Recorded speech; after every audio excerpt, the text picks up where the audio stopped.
Oh man, I feel so bad for billionaires that get blackmailed because of their hedonism and their sex addictions. I really feel bad, like because I used to You be know like what I that. really So feel bad for are the ones that get away with it, which yeah, seems to be unanimous. dude, I Hey, saw that. as We we're have the getting files started, right. By the way, we went from we have the files right here to there's no files. I've never seen 100 to 0 faster in my entire life. brother, I've Crazy got it. I've got 100 the to list 0. on my desk. The videos are gruesome. It's gonna shake the world. It's a There's hoax. nothing. You're all conspiracy theorists, and go back to what you were doing. It's And they'll go insane, back dude. to what they were doing. That's the unfortunate part is this is so huge. It is so like woven and sewn in and stitched into the system that even if you unstitch it and the seams are open and you see everything and you take a look and there's concrete evidence, you're gonna get away with it. Brother, no, it's bigger than that. Way bigger. It's the system. The Yes. The whole system system. Yeah. is It's true. entirely compromised. You didn't catch Jeffrey Epstein. You caught a finger of the bigger beast, the system in its entirety. Yes. We just refuse to believe the person that wears the Jeffrey mask is the government because Yeah. we just so blindly want to just give them everything for safety and ignorance. Dude, we've been popping off on Twitter today. I tweeted, look at it. First off, see this picture of Jeffrey Epstein holding a child on his private jet. I saw Insane. that. Dude, I saw that picture. Nuts. I saw it this morning. How do you just skate past that? I'm I like, don't know. I'm asking you, the viewer, how do you just skate past that? Today marks the day where we are not allowed to call it a justice system anymore. Today being July 7th is the day that Silent and I are recording this. This is going to come out in a couple weeks, though. That being because this is when they officially declared there's nothing here. So again, today marks that day where we're not allowed to call it a justice system anymore. Now we should call it justice theater, the control apparatus, the shield of power, the gavel cartel, the compliance machine, legalism without liberty, governance by illusion, the facade of fairness, the justice industrial complex, due process TM, trademarked, the court of public manipulation, but do not call it a justice system because it does not seek truth and justice. If the system itself can be the corrupt actors and protect itself, that's where we're at. That's where this begins and starts. Starts and ends, I mean. Like, it's just, it started there and ended there. They made a Netflix and a Hulu documentary just to be like, yeah, dude was a creep. And yeah, you caught the conspiracy theorists were right. And then they're like, oh my God, how did we get away with radio silence for so long? You would have thought millions of babies being trafficked en masse would be enough to compel people to find minor interest. But no, no, not here. And so they were like, wow, we're getting away with so much radio silence. We can straight up just tell them to their face, no, yeah. no. And they'll take it. That's where we're at. They're taking it. They're taking it. We thought they'd storm the streets. Nope. We give them bricks and they throw them at each other. It's fantastic. What boggled my mind the most out of that Netflix documentary, by the way, is how he was able to siphon $900 million from the one of the co-founders of Victoria's Secret. You remember that part in the documentary? I don't know if you First remember that off, part. Les Wexner, Ohioan, Hmm? the champions, the Ohio State University is built on the backs of sold babies for deliciousness. Just an appetite that you'll never understand. It's like eating bald eagle. But what's crazy, dude, is you bring up it. I want to direct people to the correct one. There's so many documentaries. The one I'm specifically going to acknowledge is the Hulu documentary. That was the first one. That was the big one. Yeah, that was This, I that think, was in the the series of summer podcasts are going to come out, I think will be the one that I acknowledge Jeffrey Epstein, because truth be told, it'll be a perfect piece to our dialogue coming up later, but the algorithms have me dancing. I am avoiding the terms and topics to just try to get a little bit of Tinder, so then I yeah, can build from there. But you know yeah, what? Not this episode. We're going to talk about it. So the one piece of the documentary that should never be forgotten, I highlighted it in 2020, probably put us in the shadow ban, and this is a perfect time to readdress it and bring it to the forefront. There is a courtroom full of 16-year-olds, children, younger, and they're all there in the courtroom prepared to testify against Jeffrey Epstein. Prosecutor in Florida at the time was Alexander Acosta. Okay. Jeffrey Epstein walks in the courtroom straight to the front of the room by the oh yeah, judge, I saw that clip. signs I a saw the thing, clip. walks right out. Everybody's looking at each other like, what just happened? And he walks right out the building, and they go, oh yeah, he took a plea deal. It's all over. Now in Ohio, there's like victim rights. You wouldn't be able to do that. You'd have to have input from the victim. That's why Ohio's Yeah, superior, but that's just, neither here nor right. there. And that's But really good to hear, by the way. Like, I'm very glad to hear that the states are amending and kind of like closing this loophole, yeah, if you will. admittedly, You that know, was something that came about, like, I think 2022, because this is a 2023, we massive really had a. loophole, right? It basically means if you're rich, you can get away with anything So, legally. Too. dude, wait, hold on. You know what I'm really good with? If I had one here, I'd prove. Oh, I could get one maybe later in the episode. Reason to stick around. I could show you talent show. I can tie cherry stems with my tongue instantly, Oh, you like could do that? Yeah. Okay, that's instantly. impressive. That's impressive. Eyes closed.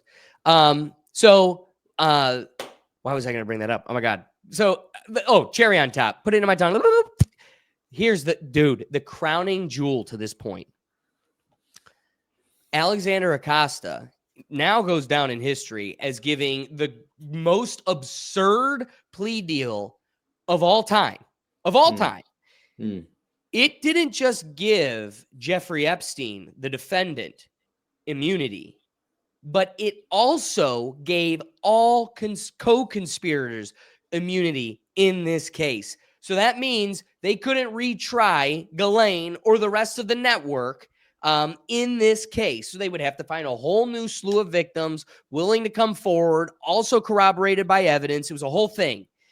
So again, immunity, not just for him, but for all co-conspirators.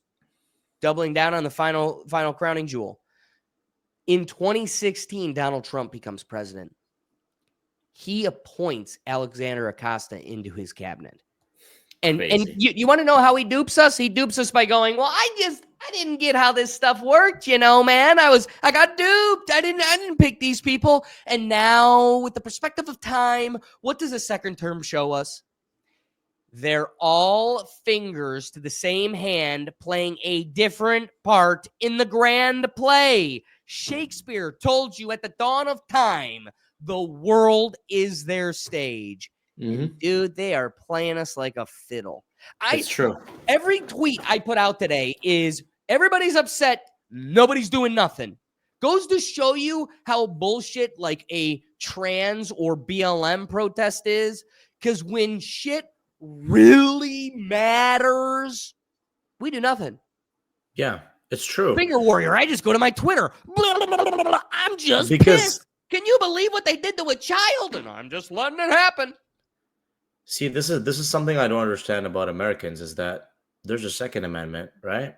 That's what it's for. It gives you exactly what you need to do what you need to do. I worry about ending up on a list today for how many tweets said the Second Amendment. You talk a big game. Yeah, it's like, hey, that your gun safe is collecting dust. You have 13 pieces in there that you only use once a year when you go to the range. What are you waiting for? But it's not quail season.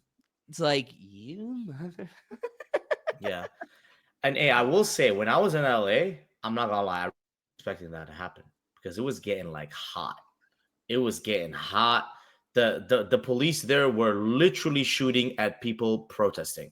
Just watch it. It's on my kick. You can see it live. I was there. Just aiming at people and just whoop. Oh, That's other crazy. side. Whoop. Oh. And these people are not doing anything. They're just protesting. They're just standing there and shouting like stuff.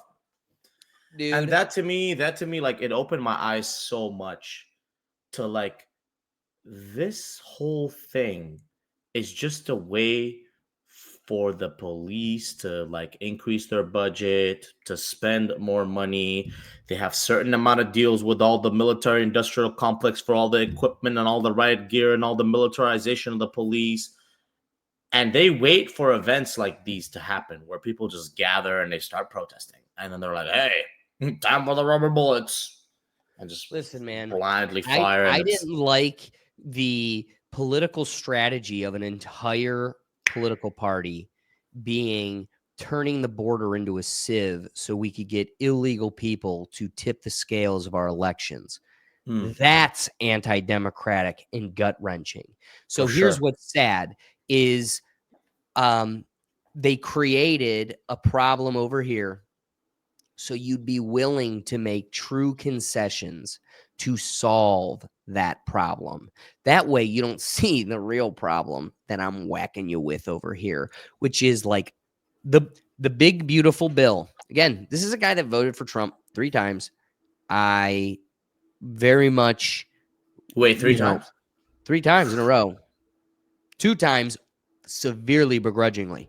But the first time, boy, was I excited. I would be lying if I didn't say first time, cartwheels to the polls. Wait, hold on. You have to explain the 3 times to me, because First that's time was 45 and 47, 2016. right? Yeah. And he Right, first time. lost. Right, I still voted for the loser. I didn't right, vote for Biden. right. So it was the first time when he ran against Hillary. Hmm. And I got to tell you, that was probably the most exciting night of my life. Yeah, when he won, yeah, Oh my 2016, yeah, gosh. yeah, What a time to be alive. Second time, I wanted to give my vote to anybody right. but a Democrat. And boy, I wanted to give it to Tulsi at the time, the Democrat Mm, nominee. They cheated again. yeah, And then we this talked about third that with time, his food burning. Yeah, it was do or die, dude. Here's what's funny. It's your fingers are the same hand. I voted for this guy instead of this guy. It's the same wait, thing. right, and Trump ran 3 times. I thought he only ran in 16 and he ran in 20. No, he lost to Biden. And Oh yeah, remember, that's right. everybody Oh, hates that's him right. He because did. He did. I totally forgot that when he lost to Biden, he technically won, but he remember lost. Yeah, January. Well, even if he yeah. didn't win, I still voted for him. That's what I'm saying. That's Right, right, 3 right, right. elections in a row. That's 3 elections. Yeah. Okay. You Sorry. can My, vote my for my losing brain something. my brain is like still mush. I Dude, apologize. I'm not like you've been I'm not on sharp. for 20 hours a day, which Yeah. we're going Yeah. to get to the streaming life. Yeah. But again, it's still, I get it. Fingers are the same hand. Yeah. I still would have done this vote 10 times over because I Yeah. think the social impact was necessary. So again, being someone that needs to concede, I made that mistake. I voted for the dude 3 times. Okay. Yeah. That still doesn't take away from I probably would have done that again every time because Mhm. that's how pigeonholed we are. But at Yeah. some point, I need to take the leap, put my money where my mouth is, and try to make a point. Elon Musk is wasting everybody's time with the American Party, and that's only going Yeah. to dilute the Libertarian That's not Party, gonna do which anything. Exactly. It's literally not gonna accomplish anything whatsoever. and just meme and make a joke of something that really needs to be taken serious, Hmm. which is we need more political parties that are taken serious. Like if you could vote for somebody that wasn't Hillary Clinton or Donald Trump, you would have, which Yeah. is why they are limiting your ability to Right. have that option. Because think So about it, like the 300 plus million Americans. You really think those two are our best options? Come on. they Let's be know real that. here for 10 seconds. We all know they're not. Well, so again, when you start looking at the reality of everything, look at every conservative over 4th of July weekend, I go, tell me one thing that's beautiful about this bill. You're laughing at liberal tears. What's one beautiful thing about this bill? There isn't one. It's all trickle-down economics. Well, if I throw the money over here at my big buddy friend, he'll buy a yacht, and that yacht's going to trickle down to you selling corn. Guess what? I'm not in the boat selling business. Looks like we got a problem. Yeah, trickle-down economics don't work. We all know that. That's It been works. proven. Not for you. Not for you, exactly. Not if you. Thank you. Yes, I was about to say it works only if you are a top 10 or top 1% earner. And what was the figure last year? 650K, right? To be a top 1% earner in America, 2024, right? 650K or something like that. And I'm just like, No big deal. Yeah, just 650K, no problem. and you too could also get some crumbs to buy your new yacht. Oh, what an interesting time. And you know what? It gives us a perfect platform to just sit back and chat about it, right? Save the world's problems. It's true. One problem at a time, right? That's right. That's right. You ready to get this episode started? Let's do it. So I love that term, think tank. Think tank. You know what a think tank is? Like, how's a think tank go, James? Yeah, you know they got cancel culture nowadays. You gotta watch what you say. It's getting real scary out here. Yeah, I don't think so. I don't know if I can take the conversation here, but we might as well. It's the Rethink Tank. Looks like you had a little bit too much to think here in the Rethink Tank.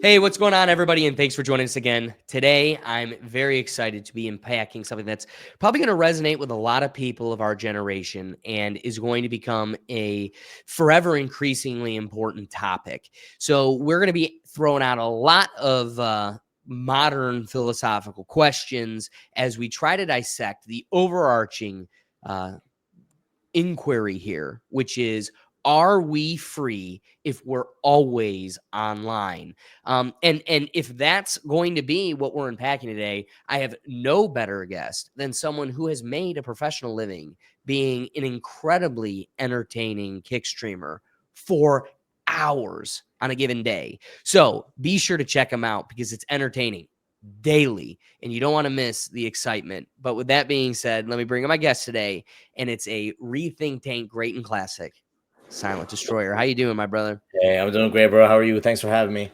Hey, I appreciate you joining me. As you know, I'm kind of flashing through my own streaming setup. I had to leave the studio to fit the vibe. You know, I've got my green screen whacking my fan in my office. It's a lovely setup. You gotta do what you gotta do, right? Let me ask you. Let's dive right into the meat. On its surface, you know, what are your initial reactions when kind of presented the question of like, are we free if we're always online? Whether that's addicted to TikTok and you got to at least get a couple hours, or, you know, in your free time when you're sitting there waiting for the elevator, you're always pulling for your phone, or your phone's dead, so it's charging, but you're realizing every time you're reaching for your empty pocket. Or it could be you're online all the time because you're a kick streamer and you're getting paid by the hour to be entertaining the folks at home. So initially, what are your kind of, immediate reactions to answering the question, are we free if we're always online? The answer is no, you're not free because these apps own you. They all own you. All these apps are designed by people that are way smarter than you and I, that sit in rooms every single day and tweak algorithms to perfection to make sure that you spend at least 1 to 5 hours of your day on them. Now, I encourage most of you guys watching, if not all of you, do this massive favor for me. Open up your phone, go to the settings, go to the screen time, and see what apps take up most of your screen time. And I bet you almost everyone watching this, it'll be the social media apps. Your phone app is probably, or your texting app is probably like 30 minutes, 20 minutes. Your phone app is probably like an hour. The rest of the hours, all social media, pretty much. Yeah. And that seems to be the case for most people. That's why for me, when I made the choice to become a streamer, I was like, I'm either going to be the consumer or the producer. And nowadays you have to pick, you have to make a choice. Do you want to doom scroll and like consume other people's content, or do you want to become the content and create your own content? Now, of course, for a lot of people, the first option is much easier because a lot of us don't even have time to even think about becoming content creators. But then once you realize that through this day and age, there's so much crap content and bullshit content that when you're just genuine and real and authentic, you will rise to the top very fast. You really will, because the market right now lacks authenticity. There's a lot Yeah. of content, but a lot of it is fake and bullshit and has zero benefit to society. That's the biggest shame is what brain rot succeeds versus, I mean, take it from someone who's trying to go through the endeavor of promoting inquiry, truth, talking, having uncomfortable conversations with different people. It makes it 10 times harder than if I just said like, watch me build birdhouses or tonk tonk tonk tonk tonk or whatever that new thing is. It's like Yeah. you're either in the brain rot, there's a unearthed episode that is not going to find itself in this season where I interviewed a band that's a friend of the podcast. We've done plenty of work with them before, but dude, I've noticed like if you're not coming to my studio, like on my own show have become the guest at like your place. And so they did a great show, and I'll probably, if I ever get to the point where I have a following to do a Patreon, I'll release it there. But like it was a great show, but the podcast, I've never been more like perturbed by a podcast ever. And I'm sitting talking to the drummer who's like, the biggest social media following of the band. And for someone to like, dude, in terms of equipment, editing, creativity, the dude is scratching the surface to the amount of work. I mean, dude, when the internet doesn't work at the studio and I'm playing it off like, hey, I'm trying to look like a streamer just like the rest of you. No, internet didn't work. And I had to just take the necessaries, do all this chord math. Okay, the camera that's usually with this type of HDMI, how do I get it to a USB-C? This microphone, which should go to a soundboard, I've never once before used it as a USB like I am today. Instinct, you got to move quick. Bop, bop, bop, bop, bop, silence waiting on me. Here's a dude sitting there that's like, I'm huge and I got a badass following. Cool. What's your thing? Oh, I do UFC type style commentary over bottles on a string smashing into each other. It's like, you're brilliant.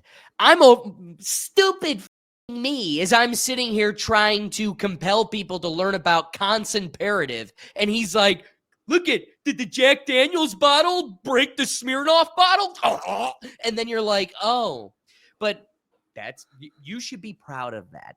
That's like, and I'm not trying to like downplay what other people are doing beyond like, look at what Mr. Beast is. The day Mr. Beast wants to do one thing I've really wanted to do, and maybe I shouldn't spill the beans here. Don't steal my idea. But I want to do like junior rethinkers where like a 7th grader who wants to, I've got a whole thing on, I got a test tomorrow on clouds. Like, let me explain cumulus clouds, stratus, like all the different, like whatever it is, the parts of a cell, multiplication, like that is an untapped world. Mr. Beast could own it. He could own it. More money and more fun in just blowing up cars and, selling Feastables. So it's like the money isn't in growth.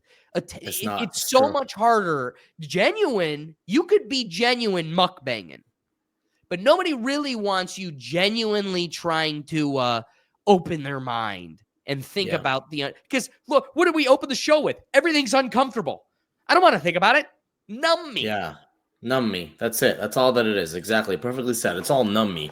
That's all what this brain rot does. It all just numbs you. And by the way, there's nothing wrong with that. If that's how you want to choose to live your life, by all means, free will. You do what you want. It's a free world, free country. True. Consume whatever you want to consume. Just realize that these algorithms are choosing what you want to consume for most people.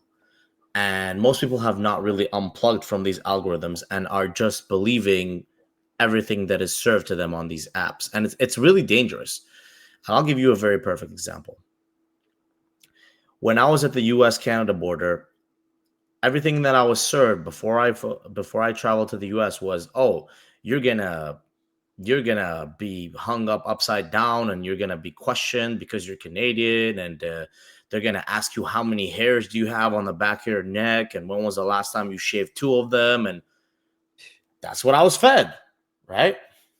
But the reality is, hey, where are you going? Oh, Los Angeles? Okay. Where are you staying? Oh, Airbnb? Cool. How long are you staying? Oh, 1 week? Okay, cool. Here you go, sir. Here's your passport. Have a great day. Right? And so that like really opened my mind to, because before that, I really had built this like, oh my God, I'm so scared. These border agents are going to give me an extremely hard time because I've been seeing on the news and on Twitter, and I've been hearing all these stories and all these nightmarish experiences that people have been having about the border. Oh no, like why should I fly to the US now? It's a bad time to fly to the US because now Mr. Big Orange Man is the president, and I shouldn't go to the US. I should be boycotting the US because their president tried to claim our country as a sovereign entity and a 51st state. Oh no. And then when you actually go, it's like, yeah, okay, 3 questions. Cool, sir. Have a great day. Come right in. So this really, really opened my eyes so much to how much crap is pushed to you on social media. And by the way, I don't even spend that much time on social media. I literally spend like 15, 20 minutes a day. And then I'm live for like 8 to 12 hours. And then I'm working out and sleeping, editing my videos. That's it the rest of the day. Because I don't have time because I'm producing, right? I'm choosing to become the producer of the content, not the consumer. But the little time I do have, when I do consume the social media content, and I'm like, there's not a single genuine, nice, wholesome, positive thing that I just consumed in those 15 minutes.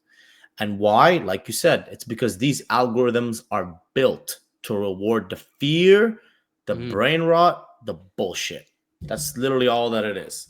And so you can either like cater to that and, maybe blow up and make like 20, 30 times the money, or you could just be yourself and show the world through your eyes in a genuine, like raw, uncensored way. You get to pick and choose. That's a wonderful way to propose it too. Yeah. Now, I like how the algorithms feed on the fear, and you were able to experience firsthand how some of it was fictionalized, fabricated by this digital world. 100%. What's funny is when yours is, crossing borders, rightfully so. You've got all the reasons to. But then you get that experience. You're like, oh my God, this is just a whole bunch of, it's a hoax and nothing to be afraid of. You do it. Yeah. There's this kid on TikTok. He's like Mullet Man. And, he's a little special. And that's pretty much why the internet just like flocks to him like a moth. Yeah, I don't think he truly understands why he has the fandom he does, but it's large. And when I tell you 85% of his videos are him driving from, he's living somewhere right on the border by Canada, maybe New York. Who knows? He will literally go to Canada just for Tim Hortons and come back. Yeah. There's a lot of people that do that, by the way. That's a very common thing to live in the border. So when I tell you this guy is goofy, right? Just period, right? That's his natural foundation he's working with to begin with. Imagine dating somebody that can't even skin a buck. The interviews at the border are hilarious because he's off for sure. Like no one's going to say that out loud. That's 100% why this is so entertaining. And dude, the videos, he's like answering them dead on, but like staring through their soul. I'm going to Tim Hortons. Like the way he's talking, the people, the Border Patrol's like, dude, this guy's got to have a dead body in the trunk. It's like he's the most innocent soul you could find, and yet the way he's carrying himself and answering the questions, like, dude, don't say it like that. Don't say it like that. And every time the questions go on for like 10 minutes because there's just a scab they're picking at. Like something's here. Hi. Hi. How you doing? Good, how are you? I'm okay. Where are you going today? Tim Hortons up in Holden Grove. Wanted to get some Timbits. Oh, okay. Your flag's still on. Yeah. Going in every time, or? No, not every time. Depends, kind of. Yeah. Depends on the officer's Yeah, discretion. Or the system too. Sometimes I don't think it generates it sometimes, so it could be like not as frequent. So, alcohol, tobacco, cannabis. Nope. Firearms, weapons. No. Cash currency over 10,000. Nope. Okay, duty-free shopping. No. Commercial goods of any kind. Nope. Okay. Yeah, I've noticed I haven't had to go in as much as I used Yeah, to. it starts becoming less frequent in the system, Yeah. so you'll notice that. Yeah.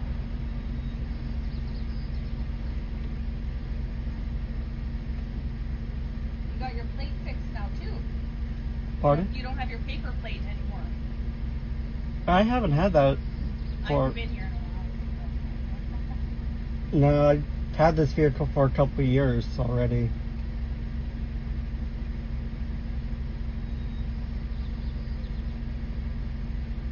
The only difference is my front plate's in the dash. Oh, okay.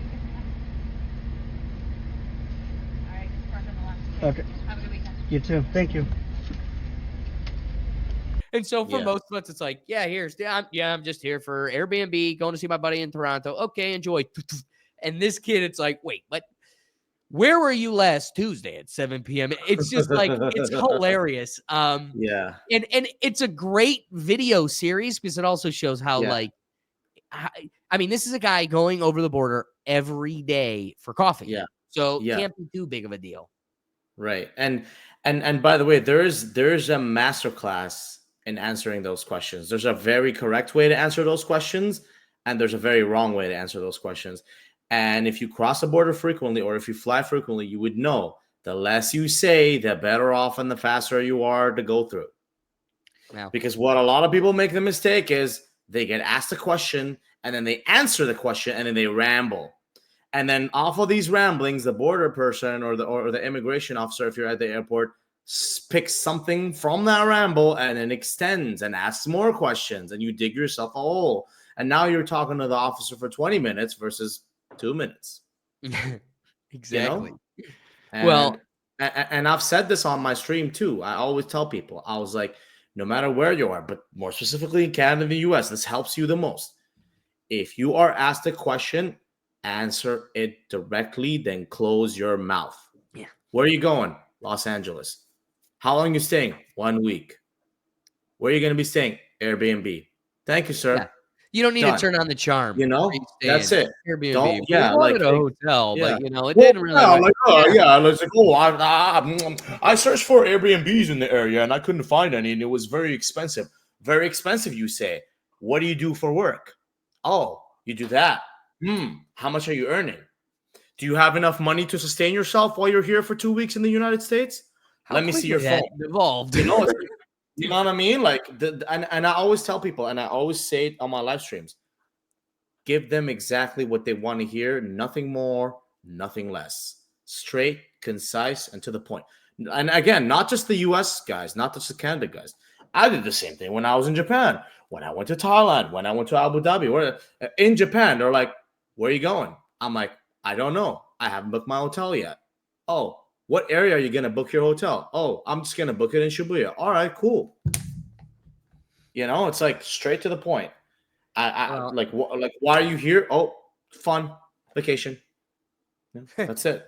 Like straight to the point. You know, like I have no reason to sit here and ramble about how it's been my dream since I was a kid to come to Japan and that like I've always wanted to come here.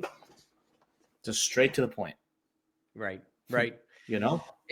And so I kind of got lost in the weeds with the Tim Hortons guy, but it totally related to like somebody making a daily routine over the border. But you were making the point about how these algorithms are totally curated to hijack your biology, keep you addicted, and keep your attention glued for hours on end. And Right. it's to the severity that it totally exceeds drugs and others. Indicators of such. The Social Dilemma. If you haven't seen that documentary, you've shorted your existence. That was like homework for everybody years ago. That was But crazy. that shows how all and this furthers the point that I was going to make again, which is the people who own and create these apps don't let their kids use it. It's like Yep. the cigarette manufacturers who don't let their kids smoke cigarettes. It's like the it's you name it. If they won't let their kids do it, there's something there. So be aware. With that being said, though, what kind of sent us down this path, you were kind of like, hey, I'm willing to defend any lifestyle. You want to be an internet sleuth? Hey, have at it. If you want to be a creator that takes this life by the balls, have at it. And if you want to find yourself somewhere in between, have a field day. But one of the topics that we had recently on the live show, Silent, you weren't able to join us, so it'll be good to kind of get your perspective on it now here. But one of the things that we broke down was how we are losing our connection. Dating being the first place we're seeing it, True. but like community and connections dissolving. We used to share time blocks on the TV. Yeah, you may not have been on the same channel, but we were the same audience of, 2 to 5 or whatever it was.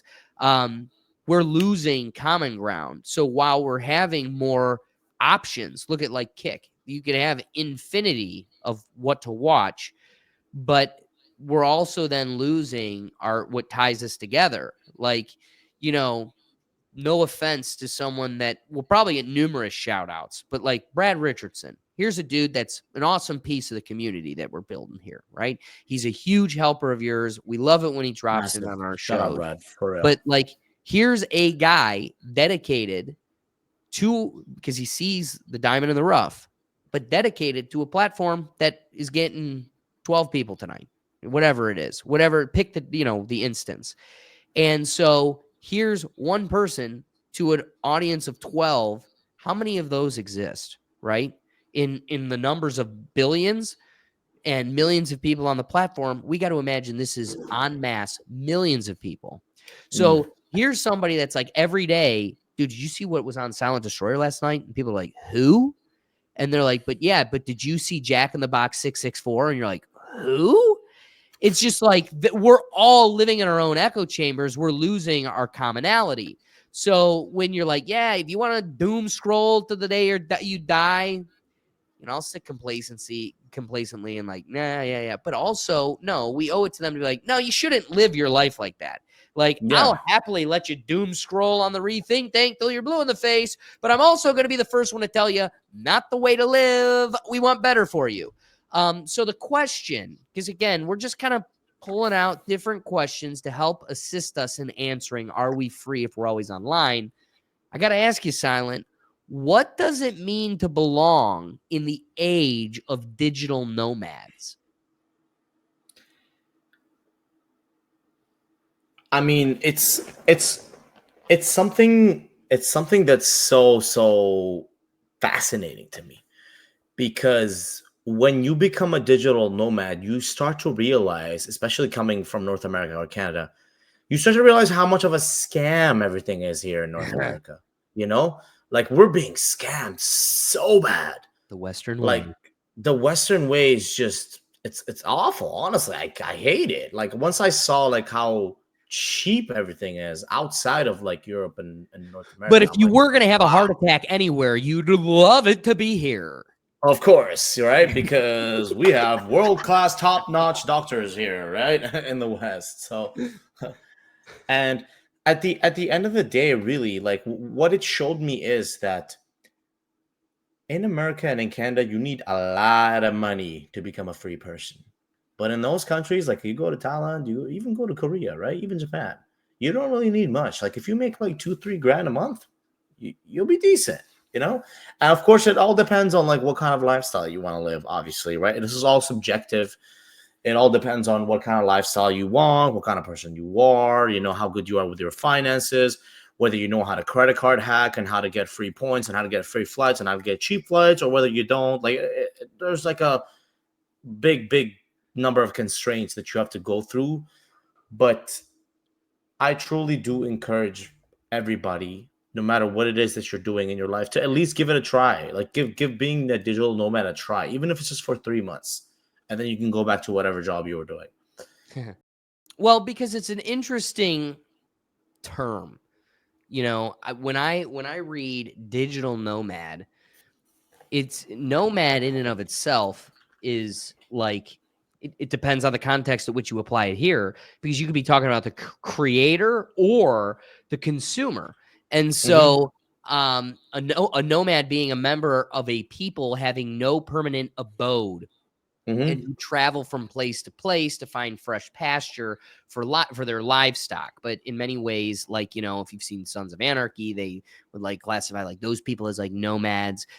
If you didn't have like a home, like if you weren't in a group, you were just like a single rider. So it's depending on the context, right? So you could be a nomad in a digital community sense where like we're building something within the Rethink Tank. You've got SilentDestroyer, you've got Ricky from Just Another Day TV, Katarina. You could go check out whoever you want, but a common thread is a community. Like we all have similar goals, and we share similar senses of humor, appreciations for each other, whatever the case may be.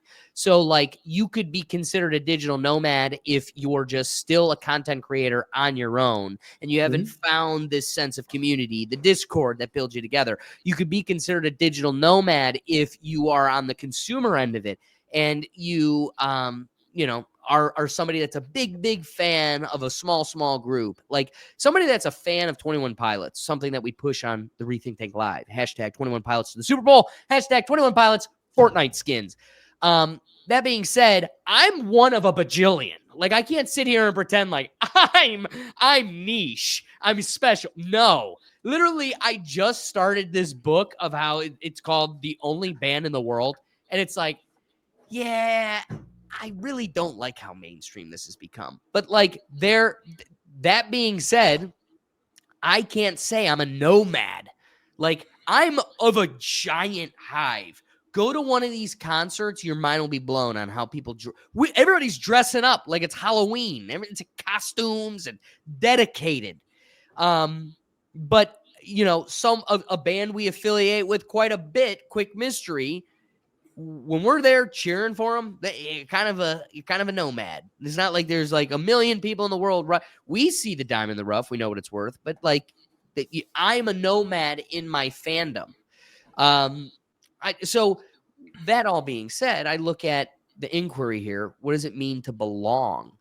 I think you belong as long as you have one person that's willing to share a moment with you, right? Like you're no longer a nomad as long as it's something about like the Monkey app, how we met. Like you could just meet a stranger, start there, build a community there, and build out. And then, so nomad, it's a tough inquiry because like, what does it mean to belong in an age of a digital nomad? Like somebody that embraces that, problematic. Those that don't embrace it, it's much easier to break out of that thing. If you dislike being a nomad, well, on the internet, it's much easier to break out of that than you think. There is a forum for everything. Like if look at the furries, they would not be able to rent out an entire hotel if it wasn't for the interconnectivity of our interweb, you know? It's true. Absolutely. And I think that's the beautiful thing about the internet, right? Is you can use the internet for the brain rot. You can use the internet for networking. You can use it to build communities. You can use it to build great people, to meet people and form like these awesome relationships and connections that you may not quite necessarily be able to do them in real life unless you have certain hobbies. And, you know, of course, these hobbies can cost you a lot of time and money. Therefore, a lot of people won't have access to those hobbies, therefore reducing your chance of meeting someone. But online, It's very simple, and you could just like, as long as you have a computer and you're paying your internet bill, or shit, you can even go to the library and get free Wi-Fi if you want to. But the point is, like, the internet is really what you make it at the end of the day, and there's something for everybody, whether you are trying to find a community, trying to be part of a community, trying to build a community. It's all going to be available to you through the internet, and it is up to you at the end of the day how you want to use it. And I always advise people to be very spare with your time and your energy and channel it to something that makes your life the best version of it every single day. Man, I do love that. One thing I'd like to just take a little bit of an audible towards. We touched upon Western everything, medicine, society, governance. It kind of being a fiction, as you may put it. One of the things I want to ask then is, unpacking, is Western freedom just a brand? So, presenting just a little piece here. In defense of, is Western freedom just a brand? Yes, Western freedom is just a brand. Marketing of ideals, Western nations often promote freedom as a central value, but critics argue it's selectively applied, especially in foreign policy where alliances are made with authoritarian regimes and convenience. Economic and cultural power. Freedom becomes a soft power tool used to sell Western lifestyles, capitalism, and democratic ideals globally, but sometimes more as an image than practice. And again, it sometimes acts as a guise for other agendas than truly being what it sells itself to be. Further, the last piece being inequality and hypocrisy. Systemic issues like racial inequality, mass surveillance, and restricted civil liberties in Western democracies undermine the authenticity of their freedom narrative. In defense of this, where we say no, Western freedom is real and meaningful, got to consider legal and institutional protections. Western democracies typically enshrine freedoms like speech, press, and religion in law, upheld by independent courts and institutions. However, as we kind of open the episode up with, when those independent courts and institutions fail to do so, you can't just complacently sit by and let them do that. Historical struggles and progress. Hard-won civil rights movements and democratic reforms show a real commitment for expanding and deepening freedoms. I just got to say, folks, as much as we love harping on freedom here and damning the souls involved, let me be the first to remind you that that is a practice that has been around for all of eternity, and America was the first in human existence on the floating rock in space to make it illegal. So take that shit to the bank, shove it up your ass. And the last piece I have for you is civic participation. Free elections, open protests, and public discourse are not just symbolic. They empower citizens in ways absent in many non-Western regimes. Listen, gay guy, you might not like it here, but you will definitely be pushed out of a building on the Eastern Front. So pick and choose your battles, broski. Would you like to take a moment to respond as I throw it all at you? Yeah, I mean, I think at the end of the day, once you realize that the amount of freedom you have in the West is equal to the amount of money that you have and that you make, that's when you start to understand what the system is, who it's built by, who it's for, and who it caters to. Right? This is why in the West you are very much incentivized, especially in America, to become as rich as you possibly can. Because once you become rich, the system will work with you and for you, and then you will taste and gain the true freedom that is advertised and pushed through Hollywood and through media arms and through marketing and through the world. Because really, at the end of the day, that's how it boils down to in North America. Now, of course, it's very similar in other countries, but the thing is, in other countries, the difference is if you are rich, but you are not of a certain clan, over a certain membership, or kissing the ring of a certain somebody, then you are kind of cooked, and they will just take all your money and freeze all your bank accounts and seize all your assets, and you're done. Which is why there's a lot of people that come from certain countries. I'm not going to name them. I'm sure you guys all know who they are, and they hide their wealth here in Canada and the US. So It's true. But here's where, the sticky wicket keeps coming back, dude. It's flawed. very, But, yes. you're a very mobile person. So maybe you can bring me some insight, because this is something I've been trying to seek an answer on, and I just don't think there is one. But actually, what's funny is the fact that you're never going to finally land in America might tell me that there is an answer to this. I see all the problems for what they are here. And of course, I want to do something about it, or I want to leave before it gets too bad. But then I sit back and I go, where else would I want to go? Like, and so when I say it's flawed here, it's flawed worse everywhere else. That's So, like, if I right. wanted to make a solid change against those billionaires that are totally owning and impacting our world, it seems like the best chance I have is still here, even though we have no freedom. That we have the longest leash. We're all dogs on a leash. Mine just happens to be the longest. I can get away with just a little bit more, but we do realize that the game does not. I'm not a free roaming dog. No. And it's one of those, well, I feel like the best chance I have is having the longest possible leash. Is there a longer leash that I should be looking for? And the thing is, and I've said this in my stream many times too. I don't think there's a better country to be a pure capitalist than America. There just isn't.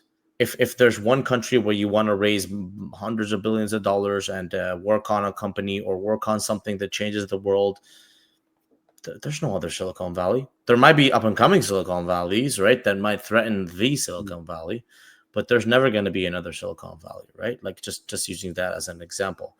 And like you said, at the end of the day, you have to pick and choose your battles, because no matter where it is that you go in the world, there's always going to be a very good upside and there's going to be a very big downside. And you have to pick and choose which upsides you're okay with dealing with and which downsides you're okay with dealing with, And like you said, there's a lot of places that have way more downsides than upsides versus like Canada and the US. Because on the global scale, we're doing great. We're like in the top 10 or top 20, in almost everything. And were we better before? Sure.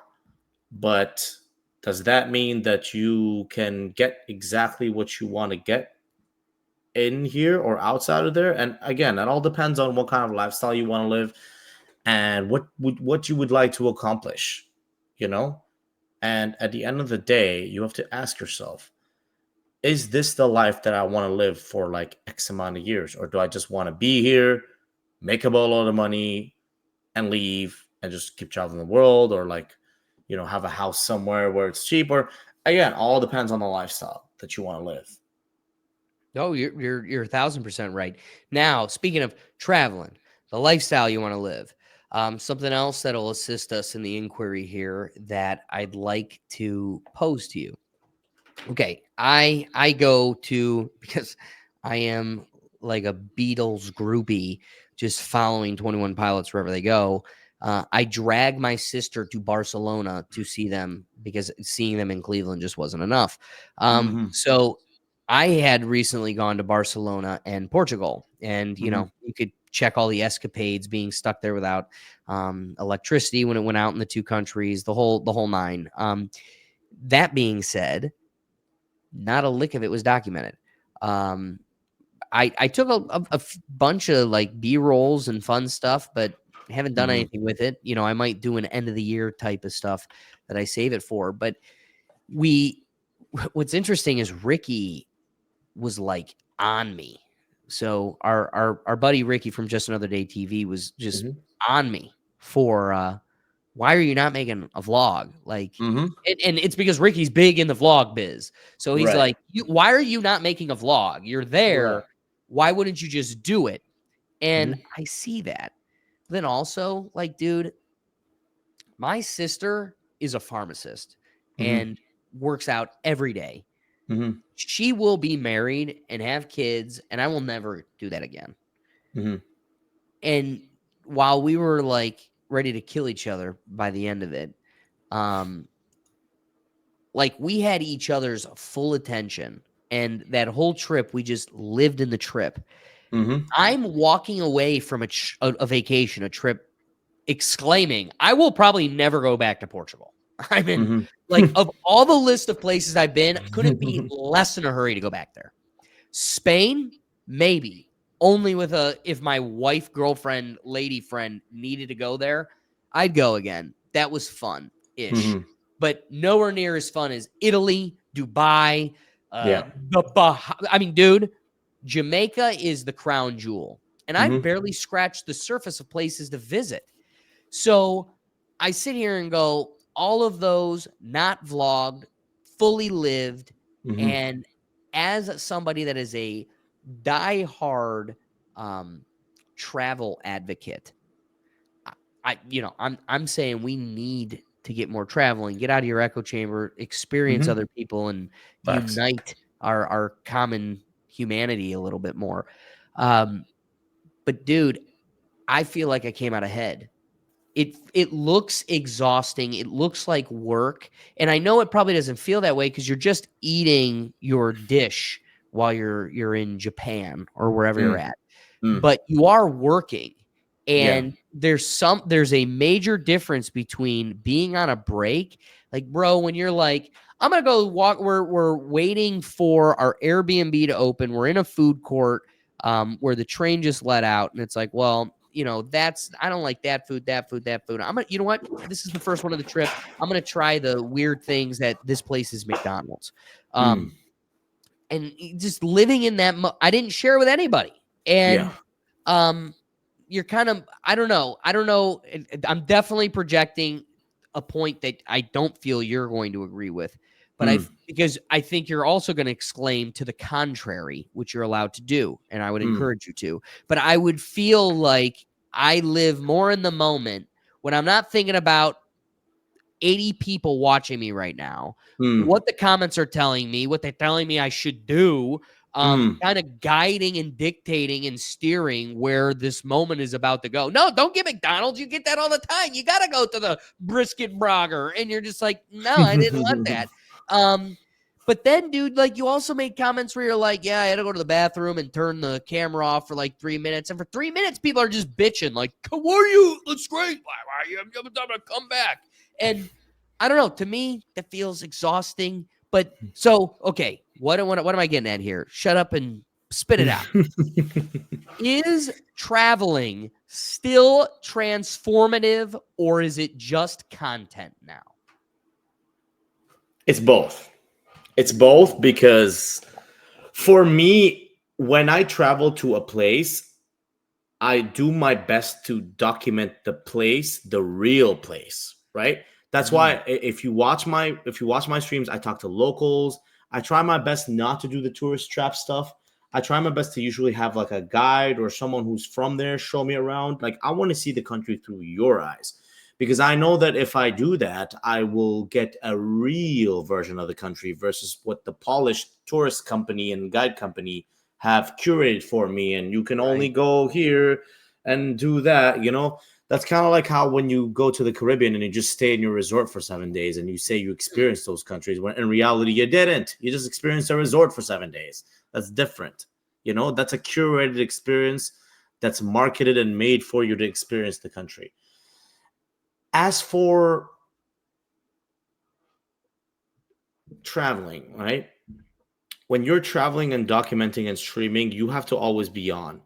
And a lot of people think that for me, this is a vacation, which it is, right? I'm not denying that. It is, of course. But at the same time, it's not because I have to be on for 10 to 12 hours on camera, right? And that's why I really respect people that do this 24/7. Like there's streamers that do like 100 day, like Ice Poseidon, for example. He's one of the biggest IRL streamers in the world. He's one of the godfathers of like modern IRL streaming. And he's the one that like pioneered it to what it is today. He recently just did the 100 days straight. He went to Damn, dude. Japan and he went to South Korea. And remember, this is 100 days straight of like 24/7. It means the camera does not turn off. And like, I respect that, because you may think it's easy, but I challenge you right now. Hell Do no. it for a week. Just hell, do it for 3 days. See what will happen to your brain after the third day. And I'm telling you, like, if you think any of this streaming is easy, it's because I make it look easy. You know?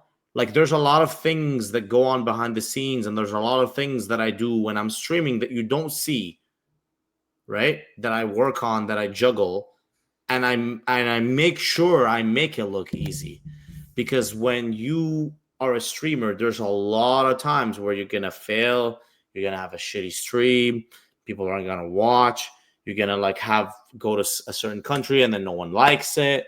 You know, you're gonna go to a certain place and then they're like, no, you should have went to this place, or no, you should go to that place, or you should go to that place, or whatever. And there's a lot of like clashing and a lot of like of your energy that's being drained towards that. So to answer your original question, I would say it's both, in the sense that it is really what you make it to be, but at the same time, you also have to remember that this is not really a vacation, because you have to be on for 10 to 12 hours. Sometimes more even. Well, I got to tell you, dude, with that statement right there, you kind of shift things up alone. Let me, before I make my point, because it is going to be in contradiction to what you presented, but with that being said, in this ultra flowery liberal world we live in, work-life balance, got to have a healthy one. Everybody wants to be free and paint, but not have to do all the things that have to pay for that. Do you think vacation is a necessary element? Just over the course of a year, are you owed a vacation? Do you need a vacation? Is it necessary for your mental health? Or are you of the Bill Gates, Elon Musk camp, where there's no turning off, you're always on? Even when you're off, you're on. That's a very good That would question. dictate my response. And I get asked that a lot. I really do, like all the time. It's like, hey, Silent, like, don't you get tired of like streaming every day? And the answer is, when you're doing something that you're very passionate about, that you love. Sure. you don't, No. Don't get right? into that, because, dude, I'm doing the Rethink Tank, right? Right. So I've built a studio that's cost me thousands. This has taken every hour outside of this. I don't feel like I'm doing something. Nothing's paying me. I'm compelled by nothing but passion. So I'm not even trying to build a house of misery. Look at me, I'm in a jail. No. I want to know, even in a world where I'm dedicating every waking hour outside of this to my project, I'm still taking 2 weeks to go to Europe. I'm taking a long weekend in October to go to Florida. I'm taking vacations. And guess what? You assholes are going to see none of it. So you'll see an Instagram story. I gave you a little mukbang as I ate like a egg-topped chicken in wherever we were, Madrid. So like, you'll get a story when I feel like it. When I'd had enough Mai Tais to get me excited to go, now's the time. That's when you'll get it. So I'm sitting here to lead you to giving me what resonates with your answer. I will answer it for myself. I do believe you need a week. You need 2 weeks. You need a day here. Are you going to seriously present to humanity in this audience? You're going to say you should never take a moment off? No. Whether that's your thing is kick, mine is the Rethink Tank. You're saying never take a break and just go and sit by a beach with nothing. Just go. Yeah. And by the way, whenever I want to do that, I will do that. That's the thing. Right now, do you want to do that? One is the first question. Do you want to do that? Two, would you, as a roadmap or template for people's goals, would you suggest they should have some, but don't get greedy, or don't have any, and it's on all the time? I think it all boils down to, if you need it, get it, and if you don't need it, don't. So get what it, do you not need it? Me right now, currently, Zero no. vacations. You're going to take none. Right now, currently 0. Like, I'm good. You know, like, I'm not gonna turn off the stream for a while. You know, because I have a certain target that I'm wanting to hit, and then once I hit that certain target, that's when I will definitely slowly take my foot off the gas and start taking my vacations. You know, but until that happens, I am locked in and I'm live every single day. Sure. Cool. All right. I'm going to give you a little masterclass on debate. This was something I did a lot of. I just wanted to get that answer so I could give a full response. So you're going to say 0 vacations. And I'm just going to now just throw it all at you because I think we could get a really good, juicy response from you too. So all guards down, honest, virtuous, just truth from the heart. You will make the position that you will proclaim to people 0 vacations. Well, then you adjust it. You're like, well, no. I want 0 vacations. But if you feel you need a vacation, then you should. Well, the Rethink Tank is not a place where I'm going to at least suggest degeneracy is okay. If we're going to go back to something that came up earlier, doom scrolling may benefit me. And we need those people. Not that we need them, but they will inevitably statistically exist and we can benefit from it. But I'm also not going to lie to your face and say, you can be that. You shouldn't be that. And you know what? You shouldn't be a serial killer either. But statistically, that guy's going to exist too. So I'm not going to deny that these people will exist. These people will be created by our community. But I'm not going to sit complacency and say like, hey, you should be allowed to be that. You shouldn't. You shouldn't. You should try to be better. You should strive for better. That being said, you know, I think me and Silent really bond over the end all, like die fighting this fight. Give it your all. And if you're at the end of the road and you don't have it, then you could say, at least I gave it my all. But those few nights you slept in, those few nights you ignored it, you neglected editing, you've neglected posting, you neglected engaging with your community. Don't feel shocked when you didn't get it. The only time you could sit back into the end of the road and say the algorithm was built against me, I was shadow banned, and this thing screwed me, is when you literally dead nuts gave it your all. And you're not doing it to convince other people. You are just doing it so you can sleep at night knowing you did it all and it screwed you. That being the premise I'm coming into this with, I'm going to give it every waking moment I can. I think it would be mentally ill to say you don't deserve time off. And what's interesting is Silence saying, I'm not going to indulge.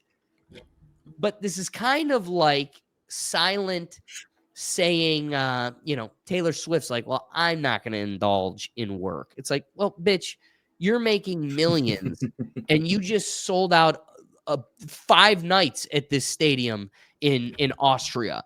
Like, what are you talking about? Like, you're doing what you love, sure. And you don't need vacations, sure. But what you just danced and did was a vacation. Literally all of those people, 80,000 of them, paid their week's salary to watch you take a break, a vacation, because what they're currently doing is a break, is a vacation. When everybody's logging in to Silent, guess what they're not doing? They are not creating a blueprint drawing that they need to turn into their engineer boss. Nope. They're cooking dinner. It's their time off. So the hard reality is, Silent, you're working extra hard to get paid to be permanently timed off. Like, I'm catching you. Boom. Oh, I wish I could have caught you 2 seconds ago. Bro's been mukbanging in the background the whole time. Bro just wants to get paid to mukbang. So juggling. Yeah, dude. So my dick comment right now is going to be, you could get off saying 0 vacations when your 12-hour day is a vacation. Now, I don't want to belittle a bigger point that you made earlier because I want to respond to that as well. This isn't just a vacation. So there is 2 competing points here. One, I could get away with 0 vacations, and my argument's going to be because I think the whole thing's one big vacation. But then you're going to go, no, you don't understand. I'm monitoring the chat, my battery, the environment around me, 50 million things I'm juggling, and it's on for way longer than your 9 to 5. But one comment that Silence said that just cannot go unaddressed.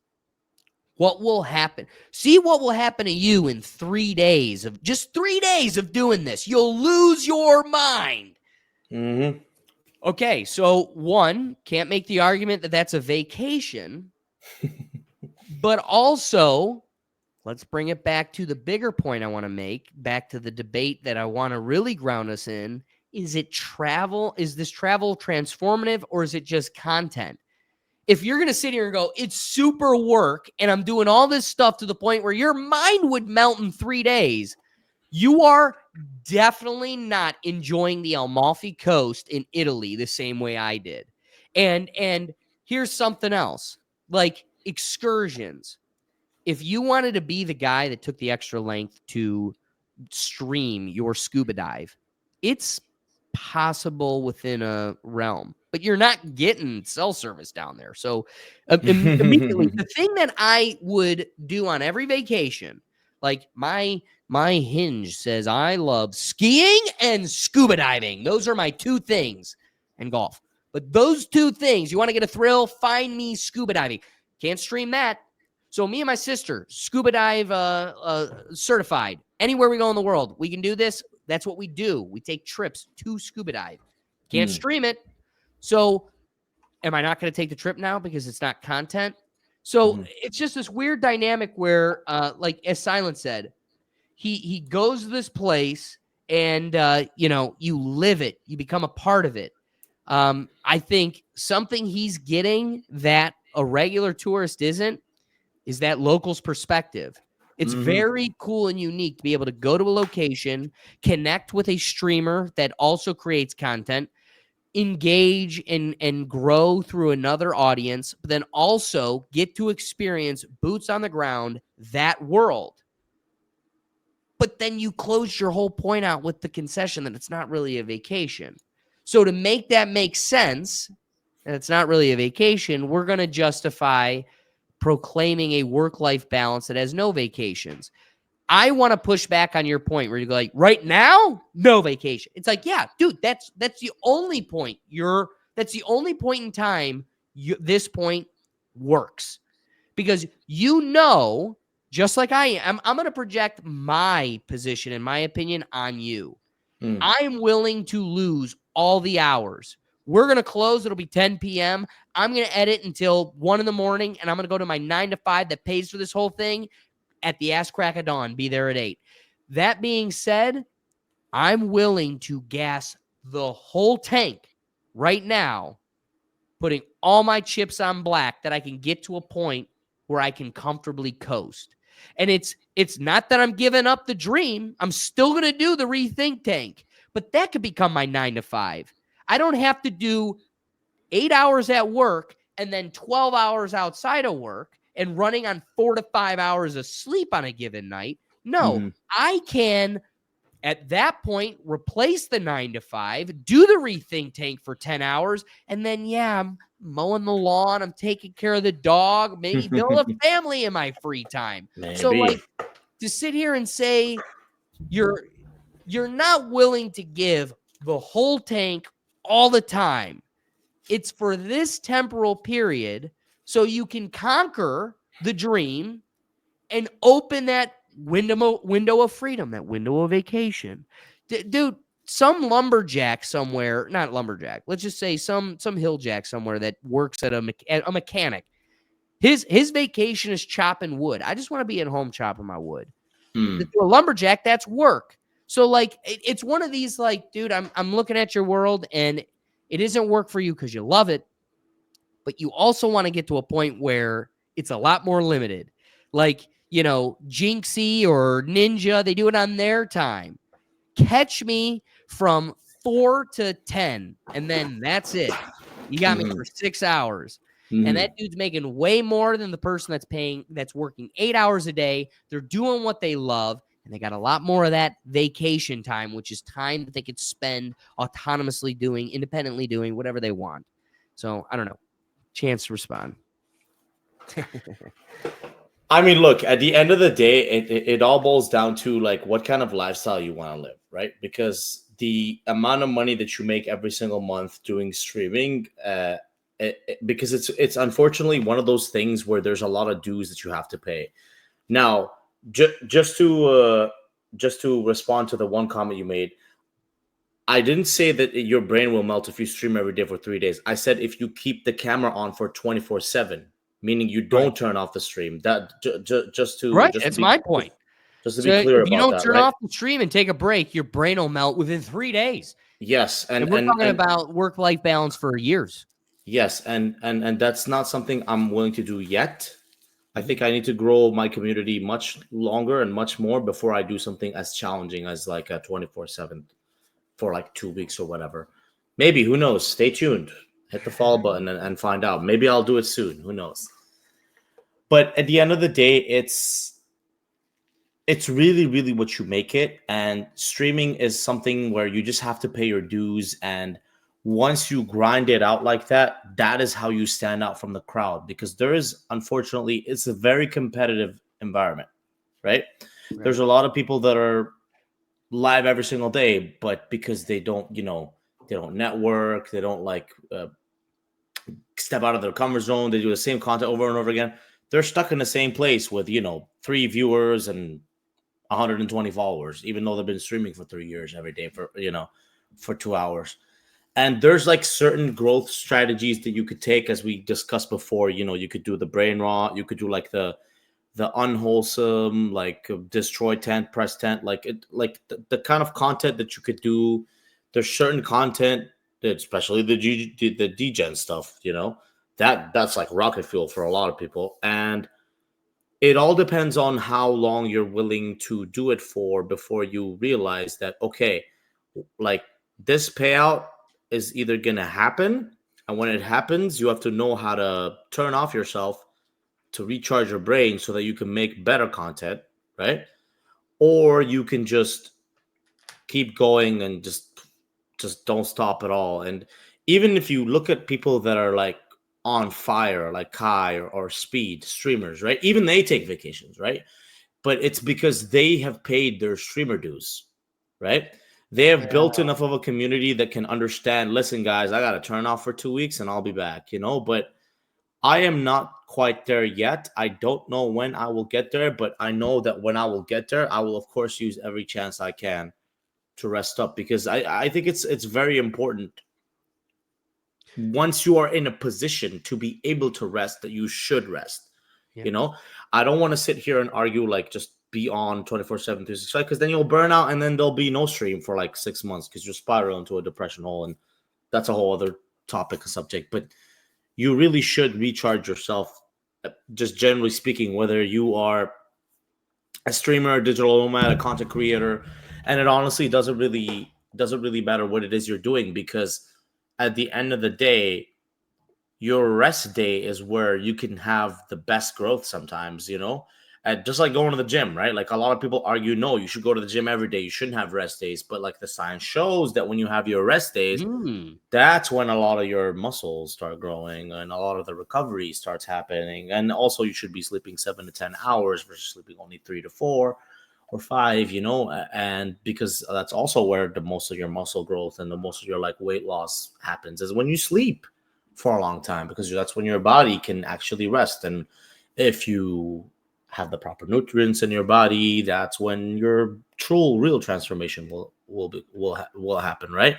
Because the guy that eats McDonald's and goes to the gym every day is not going to see the same result as the guy that eats healthy and goes to the gym 3 times a week. It's different paths. No, that's a great answer. I didn't mean to derail the very strong point you were making.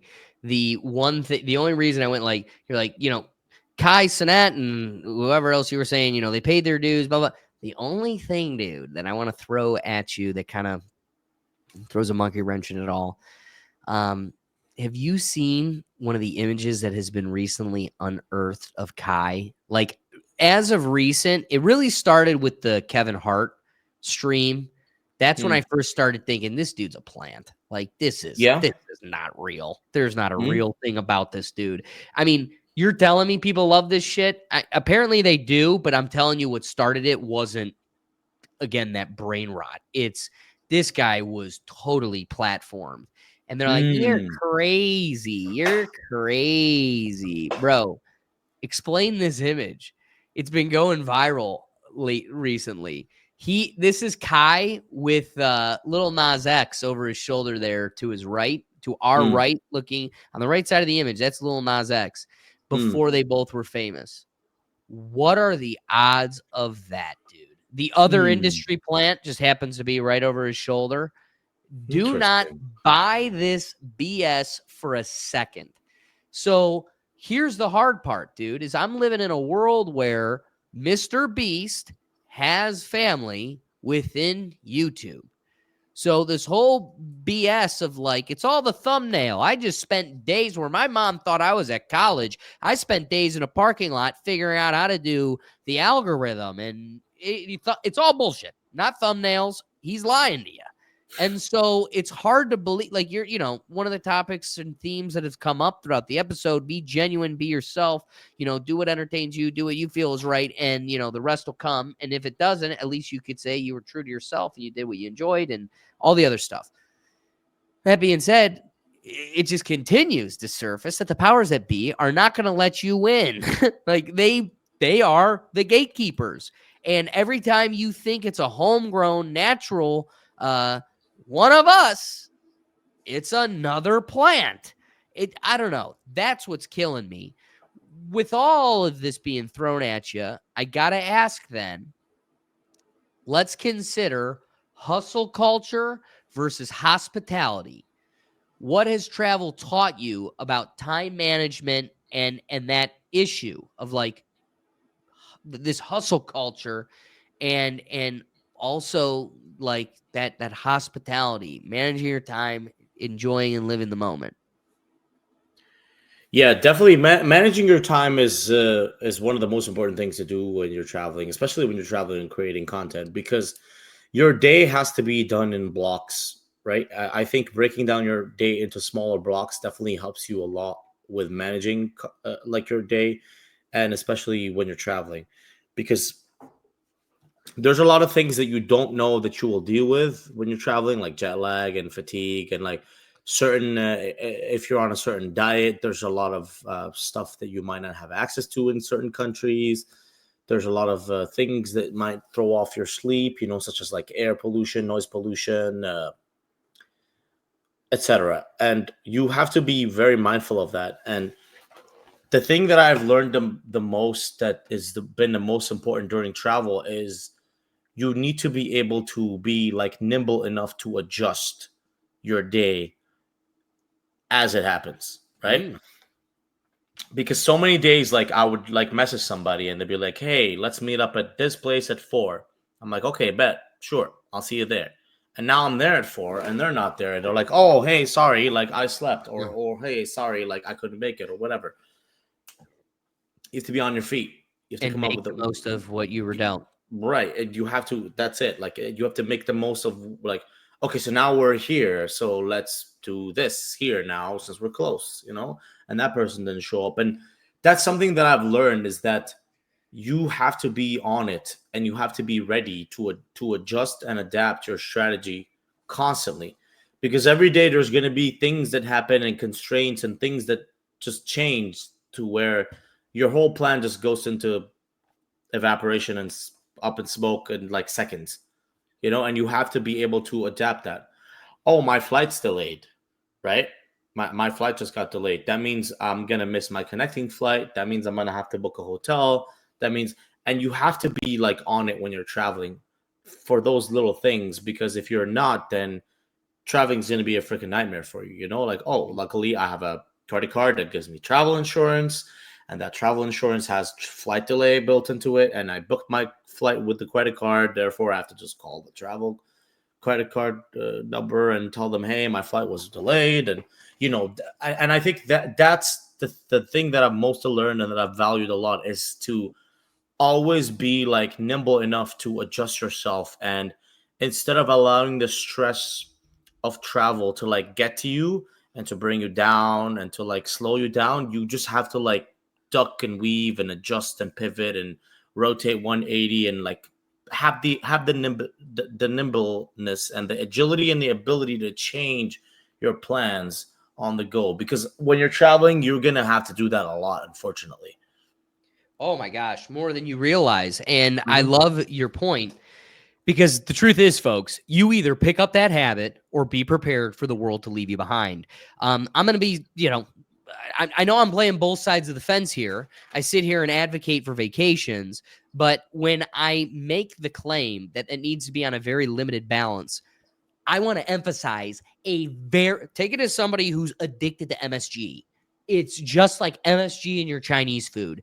You want all of it, right? You're like, oh my God, I want all the MSG. You need as little MSG in your life as possible, but you'd be we're the universe, we're stardust, we're the universe just experiencing itself. You'd be cheating the ethos, its true experience, without getting a little dabble of General Tso's chicken.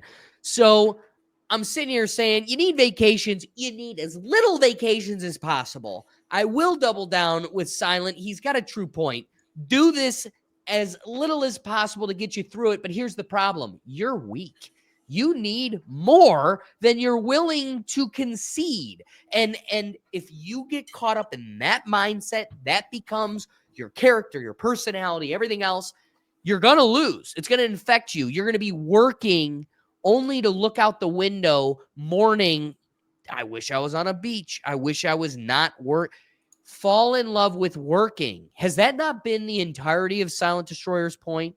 If you love what you're doing, then you're never working. And as much as that's a pain in the ass, I'm sitting here like at 2 a.m. hating that I got to get this done. But there's literally no one making me do this. Not a boss, not a paycheck, not a barrel at the back of my dome. I still did it, and I didn't even want to. Somehow I still licked the electrical socket. This is going to electrocute me. I don't love it. And I'm like, but damn it, I love the rethink tank. And I'm like, and I just electrocute myself. Someone should clip that. Especially in front of a green screen like this. Oh yeah, that's spicy a win. memes incoming. But the grander point being, you have failed this existence if you haven't found a passion that you are willing to sacrifice it all for. It doesn't matter what it is. If you are the knitter, one who knits, then you should want to be the greatest knitter to live ever. You should want to conquer this existence. I am going to be the Amazon of knitting. And if that isn't who you are, then you haven't found the right thing. But that should be what's making you wake up. Whether it's golf, whether it's planting, gardening, I mean, just figure it out. And that's our problem, is it's easy to fall in the doom scroll. It's easy to fall into the sugar all night, smoking pot all day, because we're just trying to numb the fact that I have failed to find that thing. I used to think, oh man, I'm the luckiest son of a bitch in town, because all my other friends are going to college and they don't have a clue what they want to do. And I'm 12 and I know I want to be an attorney. You know what's incredible? The year between college and law school, all of college, I'm going to be an attorney. No one's going to stop me. I'm going to be an attorney. Then I go in that gap year driving in below zero weather to sell phones at Sprint, because I'm going to law school. I'm not just the schmuck like the rest of these clowns selling phones. I got bigger and badder places to be, but I'm spending a year freezing my ass off. And every day I'm driving there, I'm listening to some stupid bald-headed comedian talking about real world issues that he's totally ignorant about. Hey, Jamie, what's that thing, the thing? And I'm just screaming at the radio like, dude, how do you have 50 million people in 2017? How do you have 100,000 people listening to you right now? And you don't know this answer. And every day he'd go, if you think you should be doing this, you should be doing this. And I'm like, that dude is talking to me. I should be doing this. You are terrible at this. And so now, fast forward to this point. I found a thing dedicated my whole life to it, being an attorney. In the pursuit of that, instantly found the true calling. I go to law school. I start a podcast with this colleague in school, and then it turns out he ain't it. And you know what was clear as day?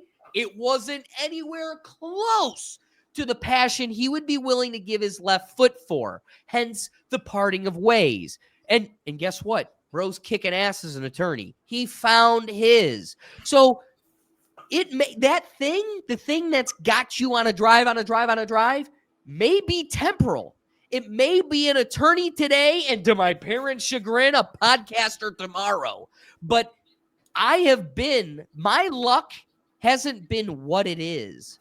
Well, I'm going to be in a higher financial class because I chose attorney. No, that isn't it. Because guess what? There are mechanics out here that are happier than pigs in shit because they do exactly what they love to do. They get to live the lifestyle they love. And you sit back and you go, who's the real winner? The judge that's bleeding their existence away into misery, or the mechanic that's built a family, will have people by his side as he passes and lived each day exactly how he wished it to be. So I throw it to the person. Silent nailed it. Of all these things, whether you're living in the digital world or goddamn reality, the skill you need. So while I'll profess, have your breaks as you need it, they need to be ultra limited because you're trying to conquer, even if it's knitting, the skill that will be the stepping stone to reaching that point where you have the undepletable tank is adjustment, is improvisation. Being able to, because it doesn't matter. If I am doing a podcast today with SilentDestroyer, it doesn't matter that my uncle cut the internet. It doesn't matter that I have to reset up a whole studio. Today, this is being conquered. Like Silent said, if I'm doing a stream, it doesn't matter that the guy I'm supposed to be collaborating with, an emergency shows up, his battery's dead, I can't get in contact. I'm accomplishing the goal no matter what. Mm-hmm. Your problem is you haven't found that goal that makes every hurdle thrown in front of you impossible to slow you down. With all, my giant diatribe, then I kind of do leave it with hustle culture should bury hospitality 10 times over. And, what these travelings and streams should teach you, and really just life, time management. Conquer time management, and being able to, and that time management, the whole skeleton needs to be your passion. Finding what it is, so no matter what, it always fits the schedule. I'm always going to make it work. Exactly. You nailed it. And that's what it is, right? Like at the end of the day, once you realize that, once you master your time management and you master the ability to be constantly pivoting and constantly adjusting and be on the move, you could basically get whatever it is that you want out of life, really. No, you're 100% right. So, one of the last questions I wanted to address with you as we unpacked this whole giant consideration here. Do you think a streamer has a social responsibility? I would say yes, for sure. Because you are influencing people, whether you like it or not, you are influencing people. I have a lot of younger people that watch me, like usually 20 to 25, and I'm 31. And I really do feel responsible to guiding those people to the right path, because the last thing I want to see is these young people commit the same mistakes I committed, when I can just guide them and tell them, hey, don't do that. Just do it this way, do it that way. And instead you avoid yourself like a mountain of pain and a mountain of time that you're going to waste. But unfortunately, there's a lot of people that learn only the hard way, and there's only so much I could do. But yes, I do really feel responsible. And we spoke about this actually recently, because I used to have a gambling problem in my early 20s. I used to go to the casino every single weekend, and it got so bad to where I took my money that was supposed to go to my rent and I gambled it and I lost it. And so then I had to go borrow money from my roommate. and I had to go back to the casino and I had to gamble his money and then make back his money and then make back the money that I lost, my rental money, and then pay him back and then pay my rent. And honestly, that day was probably like one of the darkest days ever for me. And so that's when I realized like how destructive a gambling addiction is and how like devastating it can be. And when I talked to a lot of people that were gamblers, they almost all told me like, oh yeah, there was like a point in their career or in their like throughout their gambling. And by the way, let me be more specific. People that don't gamble anymore but used to gamble, they told me that they literally would sell like the TV that's in the room and make $200 and take that $200 and go gamble with it because they want to make back the 35,000 that they lost. You know. And spoiler alert, you won't make that money back. I just got really lucky that night, and that's all that it was. Like Lady Luck was on my side, and I got really lucky, and I made the money back, and I paid off back my roommate, and I paid off my rent. And I remember that night, I was like, I'm never gonna gamble ever again. Like this is insane. Like this is not good. And I will never forget that night too, when all of that happened. There was this older Asian gentleman. I never got his name. I wish I did. And he told me this. He made this comment that, like, where it finally clicked to me. He told me casinos are rich people's playground. If you're not rich, don't come to play. And when he said that, I'm like I thought about that for a second. I'm like, oh my God. I'm like, yes, this makes so much sense, right? But the casinos know that it's mostly the regular people that are going to come here and fund the casino, not the rich people, because the rich people will come, they'll drop like, their 100K, 200K, half a million, whatever, and that's like nothing to them because they'll probably get like most of it back in comps. Yeah, look at anyways, Drake losing right? money on every UFC fight. Right. And he literally probably by the time he types that bet in and hits place bet, he's probably made back like that money tenfold in his 300 other ventures, right? That he has. So, and hey, perfect example, Dana White, right? Like Dana White on Kick, you could watch him with Aiden Ross and with Joe Rogan gamble and lose like $600,000 in 15 minutes. But guess what?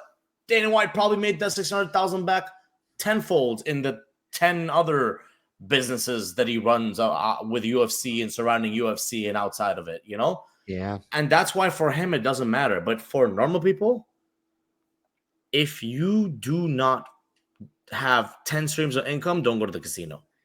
Right. And to answer your original question, the reason why I brought all this up is because someone in the chat the other day asked me, hey, Silent, would you ever take a gambling contract? It's like so these gambling companies, right. what they'll do is like they'll offer you money. Yeah, like DraftKings or like Rain Bet, say whatever, right? All these companies, they'll give you like X amount of money. You have to gamble for X amount of hours. And if you win, you get to keep the money. But if you lose, then you lose the money. And also, you have to push a referral link so that when your community signs up through your link, you get paid. Yep. And someone asked me, they're like, would you ever do that? I'm like, no.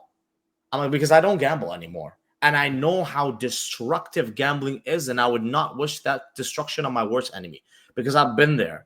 I've been at the bottom of the barrel, like so addicted to gambling that I'm going to take all the money that's supposed to go to my rent and gamble with it, because I'm so down bad. And for most people, that's how you will end up. You will lose. The house always wins. Remember that. You never win in gambling. The only time you win is, like I said, when you have 10 other streams of income and it doesn't matter. That's when you're winning, right? You have to be winning outside of the casino to win inside the casino, like Dana White, like that big gentleman shark that told me that sentence about how it's rich people's playground.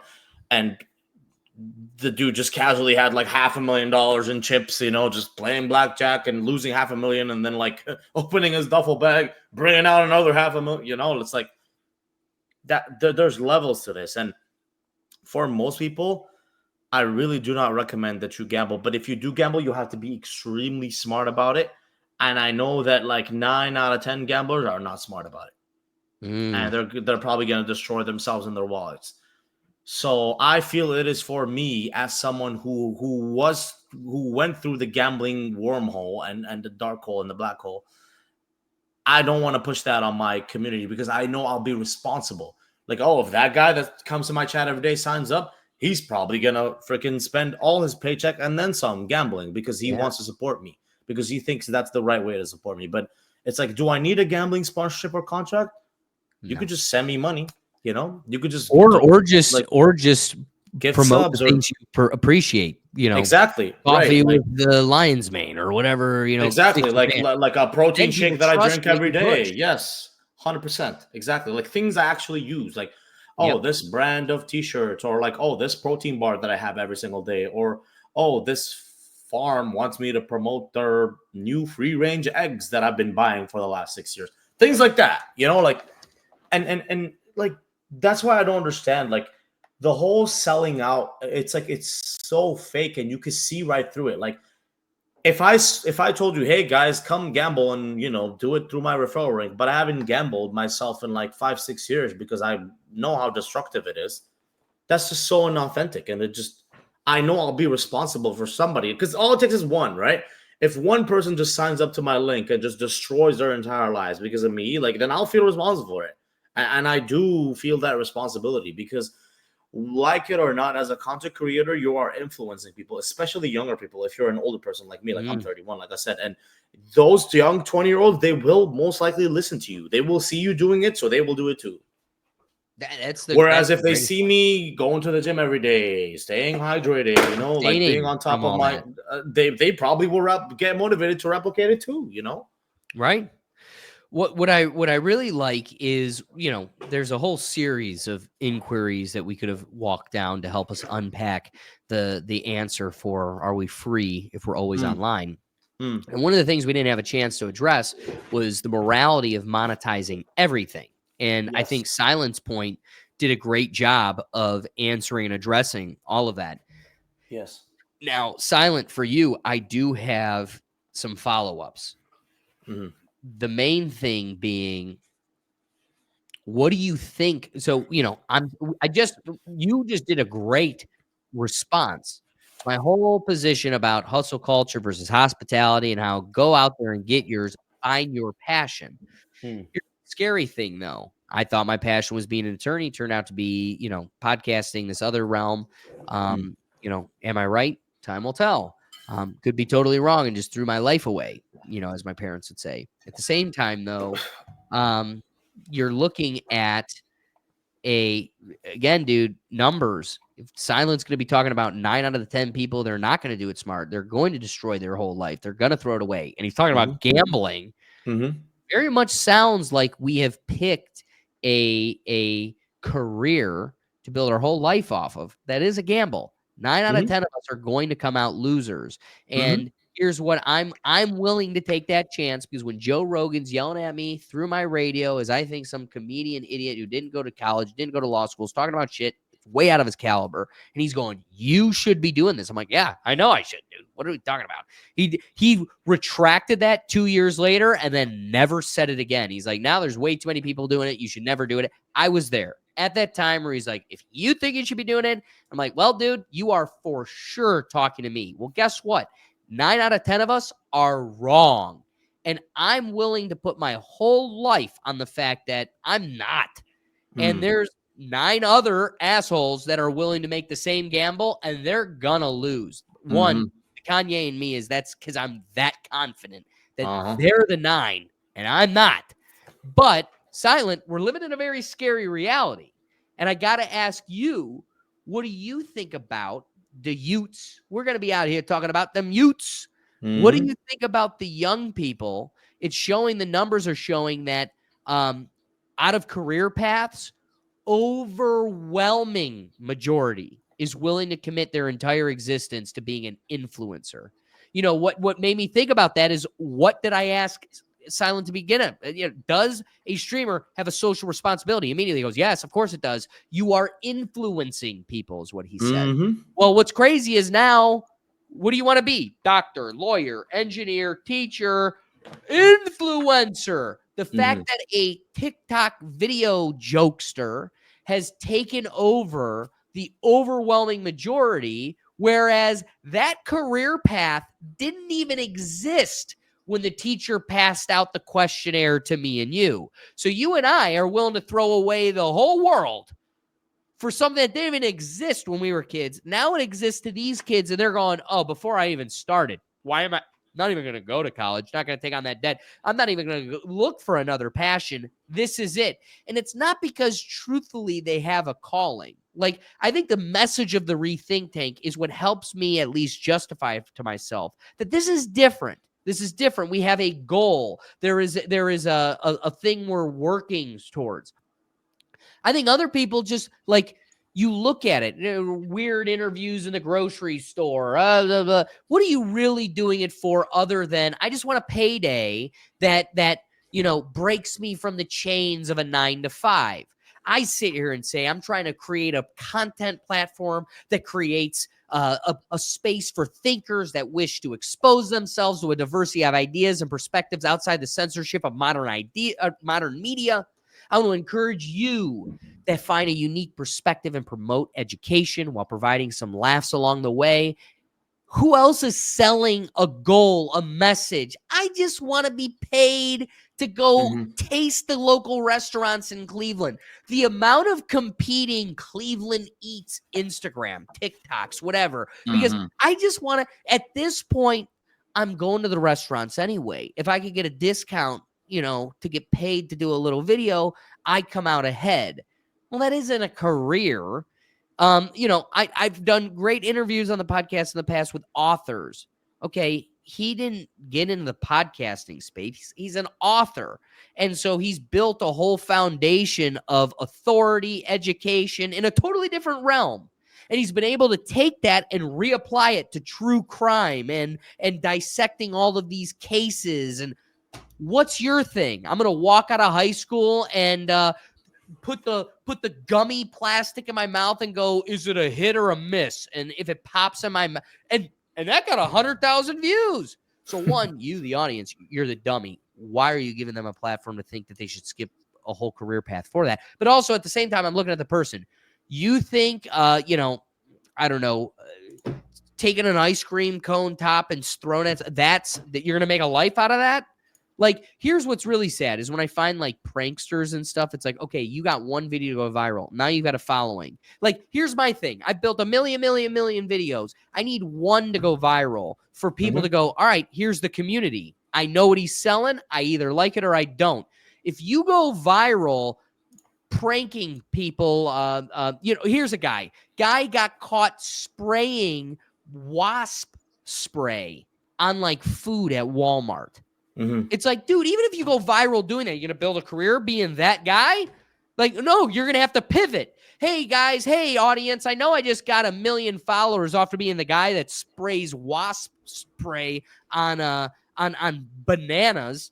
But now I want to talk about baseball cards because that's my true calling. Well, guess what? It ain't going to pivot the way you think it is. So long dialogue, long diatribe for the true inquiry I have for you, Silent, which is, with all these young people overwhelmingly choosing that is a full-blown committed career path, do you think it's a good thing? Do we need to be worried? Should we discourage it? Or is, hey, man, that's the future. AI is going to take care of everything else, so that's the only career path for you? I think the reason why people are choosing these career paths is because they are finally realizing that becoming a doctor or a lawyer or an engineer, you can make a lot of money, but you have a ceiling. Right? There's a cap to it. And I think a lot of people, they want to do something to where there's no cap to it because the internet the scale is infinite. Hell, there's like X amount of billions of people that don't even have internet yet. And once those guys get internet, they too could potentially be consumers of your content. And I think people are slowly starting to realize that, which is why they're choosing that path, right? Like, I still get a lot of people season your answer then, because I was just writing it down. If doctors and lawyers are willing to take this gamble, I'm doubling down on the point that I brazed over at the beginning, which is 9 out of 10 of you are going to lose. So you just went on a very long diatribe of how this is infectious. You get a few likes, it makes you keep coming back. But could people be committing an entire career lifestyle to a gamble? It doesn't look like gambling because it isn't red or black on a roulette table. But dude, 9 out of 10 of us are gonna lose. Yeah. And that's the reality of it too, right? It's because you have to build something that is sustainable, right? Because if you don't build something that is sustainable, you won't last either, because You want to be able to sustainably create your content that you want to create, like you said, because if you're known as the guy that's like, smashing gallon jugs in Walmart, and then you go viral and now you have 20 million people watching all of a sudden, and then you get arrested. Now what? Now you're cooked. Now you're done. You're banned from all Walmarts. Where are you going to smash jugs at? Oh, you want to go to Target? They already have your picture because Walmart blacklisted you, and now they sent that information over to the cops, and the cops send it to all the Targets and all the department stores. Like, hey, you see this guy going in? He's probably going to film pranks in here, so don't do it. So that's what I mean. Like, you need to pick something that's sustainable, something that's like scalable and something that you can actually perform every single day, or like every single week, or every single month, and something that positively contributes to society. Because at the end of the day, all the negative things that contribute to society usually are not sustainable, and they crash and burn eventually, and you become irrelevant, and no one will watch your stuff because they're going to move on to the next thing. Dude, I love the key word you walk out of your answer with, which is sustainability. If you can find something that's sustainable, really you can breeze through any of these hurdles, considerations, or issues that we raised. So Silent, closing out this whole dialogue we've unpacked here, I gotta ask, are we free if we're always online? The answer to that is no. If you're always online, you're not free. In order to be truly free, you need to disconnect yourself from the internet, really, and just live in the moment. Because it is when you live in the moment, and especially when you live in the moment where you step out of your comfort zone and do things that you don't want to do, that's usually where the great things happen. I love that. And would I be fair to further your point with, yes, you need to get off. Are we free if we're always online? Heck no. You need to get off at some point. But would I also be fair to further that by saying, one, find that sustainable balance. If you're doing what you love, then you're okay. Or really, then there's nothing to judge here. You found your passion and you're doing it, whatever it manifests or looks like. But at some point, you need to unplug. Whether it's you're the audience member or the creator itself, this life is life, reality, water, fire, earth. At some point, you gotta touch grass. It's true. You do. It's true. Cool thing for Silent is he can be plugged in while you're watching him touch grass. It's true. Yeah, that's true. That's the perks, I guess, of being a IRL streamer, is you get to touch grass and you get to create content at the same time. I love it, dude. I love it. Please, I appreciate you giving me your time. This was incredible dialogue, unpacking all these different avenues. But can you give everybody a place to find you? This is your point, your chance to plug it all. Kick.com/SilentDestroyer, live every single day. Make sure to check me out. We're hopefully going to Japan very soon, so definitely be on the lookout for that. I love it. I love it. One thing that we're really pushing here at the Rethink Tank is our Neuro Gym. If you could go to our website and join as a member. The whole purpose of the Rethink Tank is to get you guys, the audience, involved. So one of the things that, Silent blesses us often on our Tuesday show. And when he's a part of the Pickle Gallery, it's always special. Well, a new element to the live Tuesday show is that we're going to be having a wheel of topics. So dares, topic ideas, questions. We want to get you involved. And the way to do that is to drop over into the Neuro Gym and add any segments, questions, topics you'd like to see us talk about, and put it on the forum at the Neuro Gym so we can get you as an element to the closing part of our show. But everything else being said, we've got our live show, we've got our reaction show. Our reaction show, Rethink Actions, this every Sunday at 11 a.m. Eastern time. Wake up, have a cup of coffee with us, have a little break from the politics and social chaos and just have some laughs. Well, for that show, we're doing our AI episodes where I'm sure you've seen Yeti and Star Wars and all the gang. Hilarious videos. Each Sunday we're reacting and having some laughs, and that's going on over there. But if you're looking for one central place where you can find all the fun, it's at the Rethink Tank website at www.rethinktankpodcast.com. But, you know, breaking out of the studio like a classic streamer, I had a blast having this dialogue. Silent, I got to say thank you for your time. I think we solved all the world's problems tonight, and We did. have a better pleasure doing it with anybody else. We did. Thank you so much for having me. I really appreciate it. All right, guys. Well, again, we appreciate you, and we'll catch you next time. Peace. Peace. Hi, dude. Thank you so much for your time. Yeah, thank you for having me, man. This was fun. I like this. Yeah, dude.